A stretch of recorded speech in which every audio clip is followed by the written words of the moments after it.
My next guest says that the Trump effect is here to stay. Joining us right now is Geoff Blades. He's the author of the Trump Presidential Playbook. Geoff, good to see you. Thank you so much for joining us. Thank you for having me. So compare Donald Trump when he first announced his presidency 1 year ago and take us through the last year. How's he doing?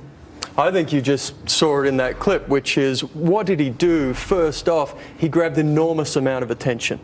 And the strategy that I lay out in the book is his ability to grab that attention and move it towards his messaging. And you saw in the initial phases, his goal was, and he said it, which is, how does he beat Jeb?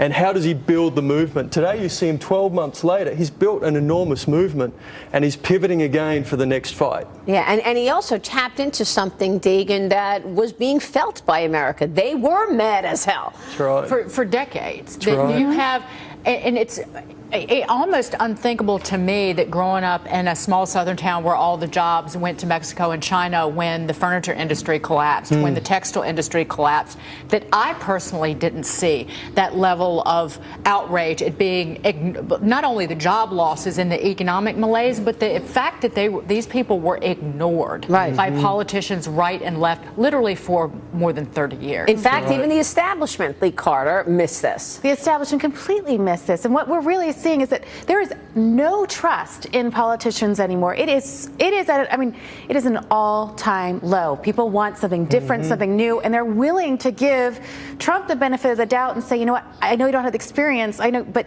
we need something.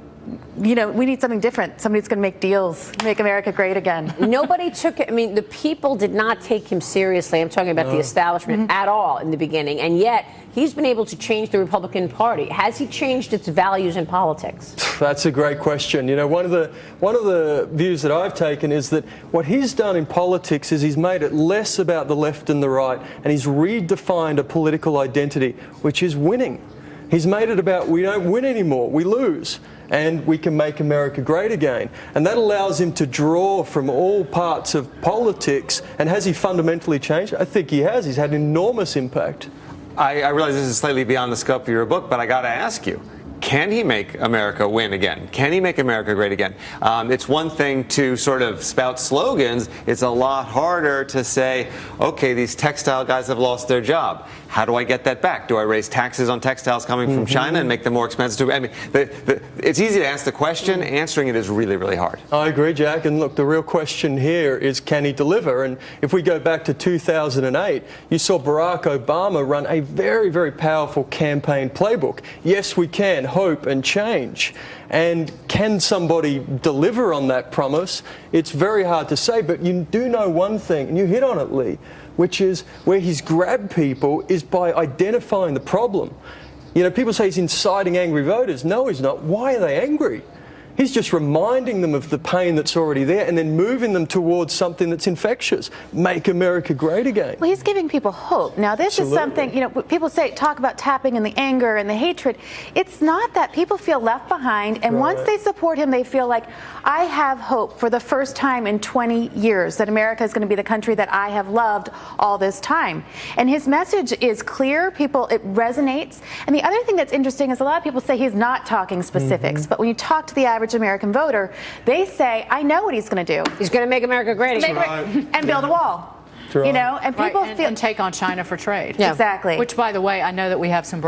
Speaking of China, because this goes right to Donald Trump, the iPhone 6 and the iPhone 6 Plus infringe on Chinese patents, says Beijing, and they've halted sales in the city. Oh wow! There you go. But again, Donald Trump talks about that was breaking news, I think, or is in the Wall Street Journal. But again, Donald Trump talks about getting tough on China. China's not getting tough on us already. Yeah, we have other breaking news. Let me just say, because this breaking news just coming into the newsroom, Congressman David Jolly is telling media outlets right now that Florida Senator Marco Rubio is saying that he is getting back into the Senate race. Rubio previously said that he would not run.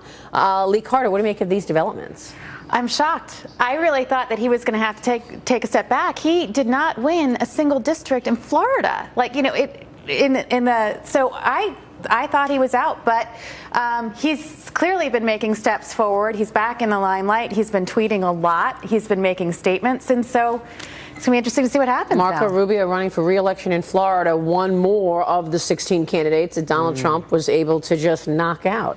that style, that brashness, it's worked for him, but will it work as president? Absolutely. Really? It's a skill. It's a set of skills, which is how can you influence people? How can you influence the voters? How can you influence the people that you're competing against? People say he's insulted people. Look at what Muhammad Ali did. We loved Muhammad Ali because he'd get in the heads of his opponents and destroy them from the inside, and then he would beat them. And you think Donald Trump got in the heads of them? That's how he did it. He got Without a everybody's doubt. head. Everybody made their campaign about beating him, which drove more media to him, which made him the leader. Well, somebody got in, the hand comments, I think, got into Trump's head. That was Marco Rubio's goal, and he did it. He can't hide when he is truly deeply bothered by something, even if it's something, a superficial insult, he can't hide it. Maybe that's why he connects with people, because he kind of wears his emotion on the outside. But, you know, he's got to figure out a way, maybe just on his own, how to bounce back from the last couple of weeks. Yeah, oh, for sure. For sure.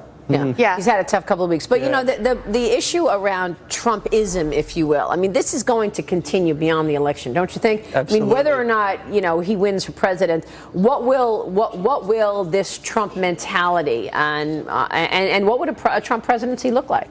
It's a great question, and I think we all want to know, and we don't know. The question is how much of it is selling the sizzle, because we know how Donald operates. We've seen it. He wrote about it in The Art of the Deal. What does he actually plan to do, and how much can he do? But what you do know is one thing: the presidency will stand for one thing. He wants to make America great again. Yeah. And Hillary? What does she want to do you think? I think that this is the real contrast, which is more of the same, but a little bit better, and Donald, which is fundamental change, and that's the gamble that Americans are going to make. That's the question that we're all faced with. It sure is. Geoff, good to see you. Thank you so much. Congratulations on the book, The Trump Presidential Playbook. Geoff Blades. We'll take a short break.